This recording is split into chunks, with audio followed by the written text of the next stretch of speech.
महाराष्ट्रामध्ये 1 जुलै रोजी कृषी दिन साजरा केला जातो.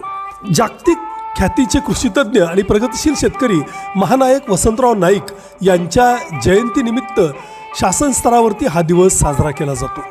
वसंतराव नाईक यांना हरित क्रांतीचे जनक असंही म्हटलं जातं. वसंतराव नाईक यांना पहिले शेतकरी मुख्यमंत्री असं म्हटलं जातं आणि त्यांची जयंती कृषी दिन म्हणून साजरा करण्याचा निर्णय 1989 मध्ये जाहीर करण्यात आला.